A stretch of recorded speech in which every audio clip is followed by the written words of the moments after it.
जय हिंद। आप सभी लोग का स्वागत है। आज इतिहास का वो काला दिन है। आज 13 अप्रैल है और आज ही के दिन 13 अप्रैल को ही जलियांवाला बाग का हत्याकांड हुआ था।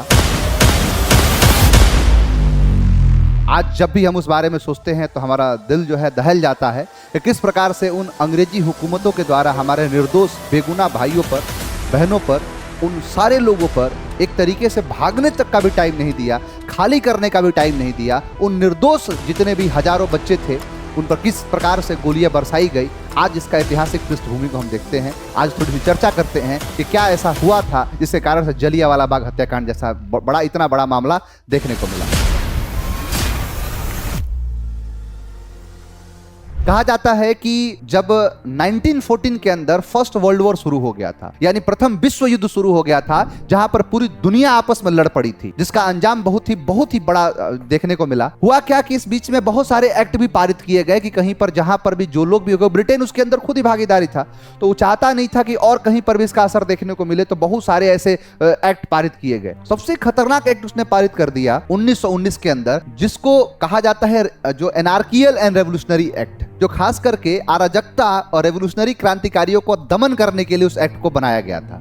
लेकिन उसके अंदर सबसे बुरी बात यह थी कि किसी भी व्यक्ति पर अगर शक होता है कि आदमी ये आतंकवादी है तो उसको पकड़ के उसको गिरफ्तार किया जाएगा, और गिरफ्तार करने के बाद उसको वकील नहीं मिलेगा, ना ही वो जाके कहीं पर दलील देगा और ना ही उच्च न्यायालय में जाके अपील करेगा। इसीलिए हमने कहा कि ये जो कानून है ना वकील का है, ना दलील का है, ना अपील का है, ये तो काला कानून है। ये पूरी तरीके से जो है मतलब कह रहा है कि कुछ कर ही नहीं सकते हो, जिसको मन किया उसको उठा के डाल दिया, फिर तो कुछ कर ही नहीं पाएगा। मान लो कि मेरा चेहरा तुमको पसंद नहीं आया, पड़ोसी का जो है दिमाग मेरे पे वैसे जो खराब रहता है, जब मन किया जिसको मन किया उसको उठा लिया, ना वकील लग सकता है, ना अपील कर सकता है, ना दलील कर सकता है। पूरी तरीके से काला कानून है। पूरे देश में इसकी आंदोलन शुरू कर दी गई और हर जगह लोग जिस हाल में थे, जिस जगह पर थे, वहीं से आंदोलन करना शुरू कर दिए। मतलब यहाँ एक ऐसा ये आंदोलन था जिसके अंदर ना कोई हिंदू बन रहा था, ना कोई मुस्लिम बन रहा था, ना कोई सिख और ना कोई ईसाई, सब हिंदुस्तानी बन के लड़ना शुरू कर दिए, इसके खिलाफ आंदोलन करना शुरू कर दिए। जिसका जीता जागता एग्जाम्पल कुछ ऐसा है कि पंजाब के अमृतसर के दो बड़े नेता, कहा जाता है डॉक्टर सत्यपाल और सैफुद्दीन किचलू, ये मुस्लिम नेता थे जिनको स्वर्ण मंदिर में बुला के भाषण दिलवाया गया। सोचिए कि हिंदू मुस्लिम की एकता, कितना बेहतरीन ये एग्जाम्पल है हिंदू मुस्लिम का, कि जहां पर सारे धर्म के लोग एक साथ, सिखों के धर्म, मतलब हर धर्म एक साथ जुड़ गया। कैसे ब्रिटिशर चाहते थे, कैसे उनको ये बात जो हजम होती कि इस देश के अंदर हिंदू मुस्लिम सिख ईसाई सब एक साथ लगे हुए हैं। इन बिटवीन क्या हुआ कि उनको गिरफ्तार कर लिया गया। डॉक्टर सत्यपाल और सैफुद्दीन किचलू को गिरफ्तार किया गया। अब जब गिरफ्तार किया गया तो इनको कोई वकील नहीं मिलेगा, ना ही इनका केस कोई सुनेगा, ना अपील होगा, ना दलील होगा, कुछ होगा ही नहीं। अब इनके समर्थक भड़के, इनके जो समर्थक थे वो जाते हैं एक पुलिस स्टेशन में, जहां पर डिप्टी कमिश्नर हुआ करता था मिल्स इरविन से पूछते हैं कि हमारे नेता कहाँ है, तो कहा कि मेरे नेता यहाँ पर नहीं है। उनको धर्मशाला डिपोर्ट कर दिया गया। गुस्सा फूटा कि हमारे एक तो नेता को गिरफ्तार किए, उसके बाद यहाँ से हटाए नहीं, सही जानकारी नहीं दे रहे हो, झूठा बात बता रहे हो। फिर वापस जा रही थी। अंग्रेज के 4-5 जो है बच्चे आ रहे थे, उनके लड़के जो है गोरे अंग्रेज आ रहे थे। भीड़ का कोई ना शकल है ना कोई नाम है। उन्होंने कहा कि ये भी उसी पेड़ के जो है फल हैं। उन लड़कों को मार दिया। जब ये मामला पूरी तरीके से जब बड़ा हुआ तो कहा कि अब तुमसे ना हो पाएगा। जो डिप्टी कमिश्नर थे उनसे कहा कि तुमसे ना हो पाएगा, मिल्स इरविन हटाया गया और कहा गया कि ऐसी स्थिति में यहाँ पर लगाया गया मार्शल लॉ, यहाँ पर लगाया जाएगा आर्मी का नियम। अब आर्मी वहां पर आ गई। अब आर्मी आई तो आर्मी ने पूरी, जैसे हमारे यहाँ आता धारा 144 लग गया कि 4 लोग एक साथ जमा नहीं हो सकते, ये आपस में ऐसी इस प्रकार की चीजें नहीं कर सकते, सेम वैसे ही लग गया वहां पर। एक साथ जा नहीं सकते, एक साथ मिल नहीं सकते, आंदोलन नहीं कर सकते, जिंदाबाद नहीं कर सकते। आप देखिए कि जैसे चैत्र महीना चल रहा है, चैत्र महीना जैसे खत्म होता है तो आता है बैसाख का महीना, और बैसाख महीना जो होता है उस बैसाख महीने की जो पहली तारीख होती है वहां पर एक बहुत बड़ा, एक तरीके से रबी की जो फसल होती है उसकी कटाई शुरू हो जाती है। एक त्योहार के रूप में मनाते हैं, मेला लगता है। जो हरमंदिर साहब का मंदिर है उसके ठीक बगल में जलियांवाला बाग है, उसके अंदर बहुत सारे लोग मेला देखने के लिए गए हुए थे। छोटे छोटे बच्चे अपने मम्मी पापा के साथ मेला देखने की जिद करते हुए उस जलियांवाला बाग में पहुंचे हुए थे। तो छोटी सी गुड़िया जो अपनी गुड़िया के लिए कपड़ा खरीदने और गुड़िया खरीदने के लिए अपने माँ बाप के साथ उस जलियांवाला बाग में घूमने गई थी, मेला देखने के लिए गए थे। और जो भीड़ थी उसके अंदर कुछ ऐसे लोग थे जो पॉलिटिकल, एक तरीके से कहूँ मैं कि डॉक्टर सत्यपाल और सैफुद्दीन किचलू के समर्थक थे। नारा लगा दिया, जिंदाबाद कर दिया, जैसे कि नियम था कि नहीं हो सकता।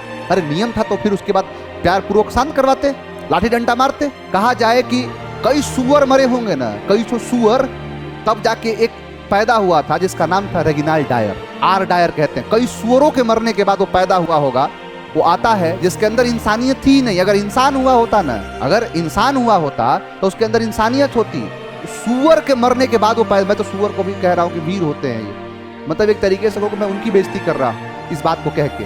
कई 100 सुअर मरे होंगे तो पैदा हुआ होगा। उसने क्या किया कि अपनी फौज लेके आया, और फौज लेके आके, ब्रिगेडियर पद था उसका, अपनी सेना लेके आया, और सेना घुसी अंदर, सारे दरवाजे बंद कर दिए गए। एक साइड से दरवाजा था, बिना कुछ कहे गोलियां दागनी शुरू कर दी गई। 1650 राउंड फायर हुआ था। ऑफिशियल डेटा कहता है कि 379 लोग मारे थे, जबकि इंसानियत डेटा कहता है कि 1000 से ज्यादा लोग मरे हुए थे।